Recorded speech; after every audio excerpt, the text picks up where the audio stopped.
தன்னோட கட்சியின் கொள்கை தலைவராக டாக்டர் அம்பேத்கரை ஏற்றுக்கொண்டவர், எல்லோருக்குமான தலைவர் அம்பேத்கர் நூலை வெளியிட்டவர்.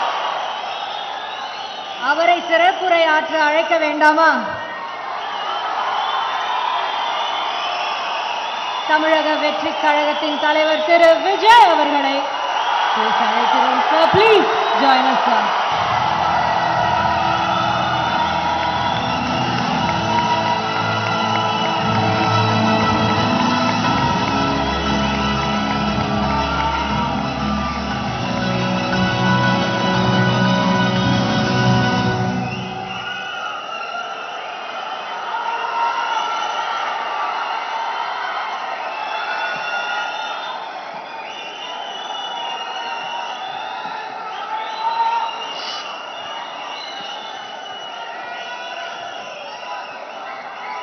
எல்லாருக்கும் வணக்கம்.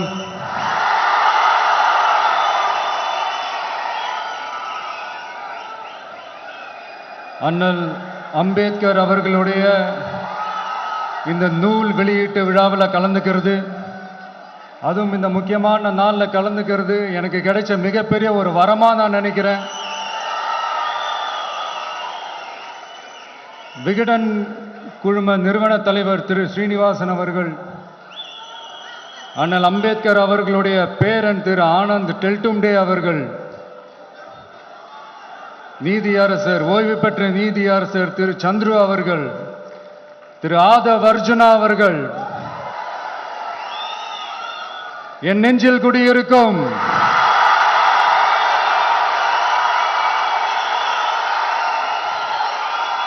என்னுடைய நண்பா நண்பிகள், தோழா தோழிகள்,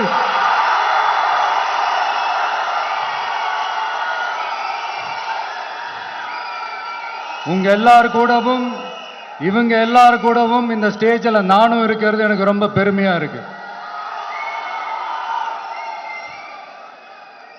முக்கியமா இப்படி ஒரு ஃபங்க்ஷனை ஏற்பாடு பண்ணி எனக்கு அந்த வாய்ப்பை கொடுத்த விகடன் குழுமத்திற்கு என்னுடைய மனமார்ந்த நன்றிகளை தெரிவிச்சுக்கிறேன்.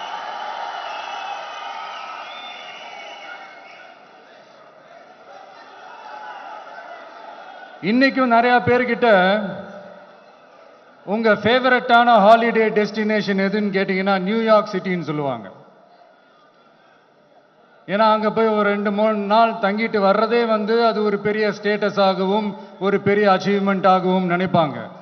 ஆனா 100 வருஷத்துக்கு முன்னாடியே நியூயார்க்லாம் போய் அங்க உலக புகழ் பெற்ற கொலம்பியா யூனிவர்சிட்டியிலலாம் போய் படிச்சு டாக்டர் பட்டம் வாங்கி சாதிச்ச ஒரு அசாத்திய மாணவர் ஒருத்தர் இருந்தார். அது கூட பெருசு இல்லை, அவர் எந்த சூழ்நிலையில அங்க போய் படிச்சு சாதிச்சாருன்றதுதான் மிகப்பெரிய விஷயம். அன்னைக்கு அந்த மாணவரை, நீ இந்த சாதியில பிறந்திருக்கிற, உனக்கெல்லாம் படிக்கிறதுக்கெல்லாம் தகுதி இல்லை, நீ எல்லாம் எதுக்கு ஸ்கூலுக்கு வர, அப்படி இப்படின்ட்டு அவர் வாழ்ற சமூகமே அவரை தடுத்துச்சு. அதையும் மீறி அந்த மாணவர் பள்ளிக்கூடம் போனா சக மாணவர்களுடன் சரிசமா உட்கார்ந்து படிக்க அவருக்கு அனுமதி இல்லை.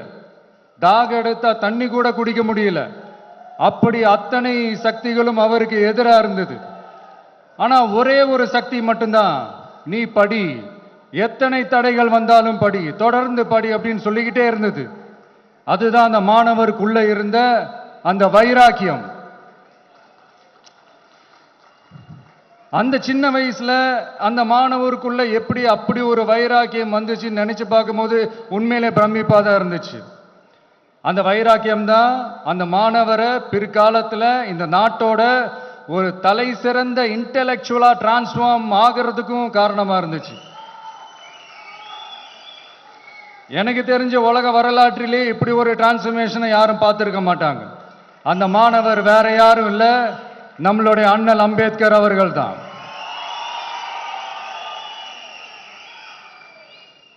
வன்மத்தை மட்டுமே தனக்கு காட்டிய இந்த சமூகத்திற்கு அவர் திருப்பி என்ன செஞ்சாரு அப்படின்னு அதை படிச்சு பார்க்கும்போது உண்மையிலே மெய்சில் இருக்க வச்சுது.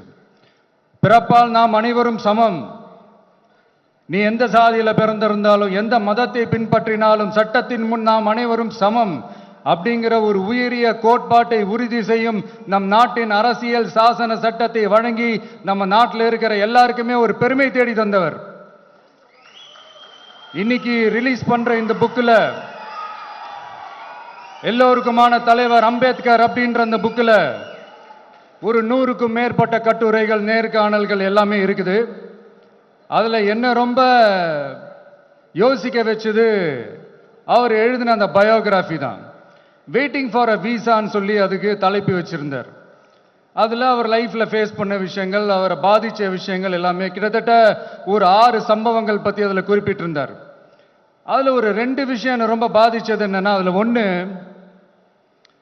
அவருக்கு 9 இயர்ஸாக இருக்கும்போது அவரும் அவருடைய பிரதரும் வெளியூரில் இருக்கிற அவங்க அப்பாவை பார்க்கறதுக்காக போகிறாங்க.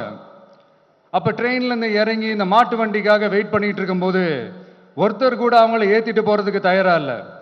ஏன்னா அந்த அளவுக்கு தீண்டாமை கொடுமை. அப்புறம் கொஞ்சம் எக்ஸ்ட்ரா பணம் காசெல்லாம் கொடுக்குறோன்னு ஒரு வண்டிக்காரர் ஒத்துக்கிறார். அப்போ கூட அந்த வண்டிக்காரர் என்ன பண்ணுறாருன்னா, அந்த பசங்களை வண்டி ஓட்ட சொல்லிட்டு இவர் தீட்டுப்பட்டுடும்னு சொல்லி வண்டியில் ஏறாமல் நடந்து போகிறார். அந்த நாள் முழுக்க அந்த பசங்களுக்கு குடிக்க தண்ணி கூட கொடுக்காம அந்த டிராவல் எவ்வளவு கொடுமையாக இருந்துச்சுன்னு சொல்லி அதில் மென்ஷன் பண்ணியிருந்தார். 2வது, அதே அம்பேத்கர் அவர்கள் அமெரிக்கா, பிரிட்டன்லாம் போய் படித்து டாக்டர் பட்டம்லாம் வாங்கி சாதிச்சு ஒரு பெரிய வழக்கறிஞராக இந்தியாவுக்கு திரும்ப வராரு. அப்போ மும்பைக்கு பக்கத்தில் ஒரு கிராமத்துக்கு அவரை கூப்பிடுறாங்க. அப்போ அவர் ஒரு அரசாங்க பொறுப்பில் இருக்கிறார். அந்த கிராமத்துக்காரங்க ஒரு வண்டியை ஒன்று ஏற்பாடு பண்ணி அவரை கூட்டிகிட்டு வரணும்னு நினைக்கிறாங்க. ஆனால் அந்த வண்டி ஓட்டுறவர் அவருக்கு சமமாக உட்காந்து வண்டி ஓட்டுறதுக்கு யோசிக்கிறார், மறுக்கிறார். ஒரு லண்டனுக்கு போய் ஒரு பாரிஸ்டர் பட்டம் வாங்கிய அம்பேத்கரை விட ஒரு வண்டி ஓட்டுறவர் தன்னை உயர்ந்தவனா நினைக்கிறார். அதுதான் அந்த சமூக கொடுமை தான் அவரை சமத்துவத்துக்காக போராட வச்சுது. எனக்கு ஒரு டவுட்டுங்க, இன்னைக்கு திரு அம்பேத்கர் அவர்கள் உயிரோடு இருந்திருந்தா என்ன நினைப்பாரு? இன்னைக்கு இருக்கிற நம்ம இந்தியாவை பார்த்து அவர் பெருமைப்படுவாரா, இல்ல வருத்தப்படுவாரா, இல்ல அப்படியே வருத்தப்பட்ட எதை நினைச்சு வருத்தப்படுவாரு? இன்னைக்கு நம்ம நாடு முழு வளர்ச்சி அடையணும்னா ஜனநாயகம் காக்கப்படணும். அந்த ஜனநாயகம் காக்கப்படணும்னா அரசியல் அமைப்பு சட்டம் காக்கப்படணும். அதுக்கான பொறுப்பு, அந்த கடமை நம்ம ஒவ்வொருத்தருக்கிட்டையும் இருக்கணும்னு தோணுச்சு. அந்த பொறுப்போடும் அந்த கடமையோடும் தான் இதை நான் ஆணித்தரமா சொல்றேன். ஜனநாயகத்தை நாணிவேர் ஃப்ரீ அண்ட் ஃபேர் எலெக்ஷன்ஸ், சுதந்திரமான மற்றும் நியாயமான தேர்தல். தேர்தல் நியாயமா நடக்கலன்னு நான் சொல்ல வரல, பட் சுதந்திரமாகவும் நியாயமாகவும் தான் தேர்தல் நடக்குது அப்படிங்கிற அந்த அசைக்க முடியாத நம்பிக்கை நம்ம ஒவ்வொரு இந்தியனுக்கும் இருக்கணும்னு தோணுச்சு. அது அமையணும்னா தேர்தல் ஆணையர்கள் கான்சென்சஸ், அதாவது ஒருமித்த கருத்து அடிப்படையில் மட்டும்தான் நியமிக்கப்பட வேண்டும் அப்படின்றத என்னுடைய ஒரு வலிமையான ஒரு கோரிக்கை. 2வது, ஏப்ரல் 14 அண்ணல் அம்பேத்கர் அவர்களுடைய பிறந்த நாள். அன்னைக்கு தான் நம்ம ஒட்டுமொத்த இந்தியர்களுக்குமான ஜனநாயக உரிமைகள் பிறந்த தினம். அதனால அந்த டேட்டை இந்தியாவோட ஜனநாயக உரிமைகள் தினமா அறிவிக்கணும்.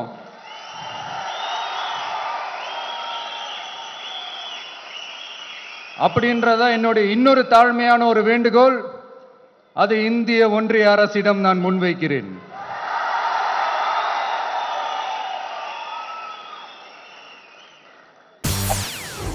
செய்திகளை உடனுக்குடன் தெரிந்து கொள்ள உடனே சப்ஸ்கிரைப் பண்ணுங்க.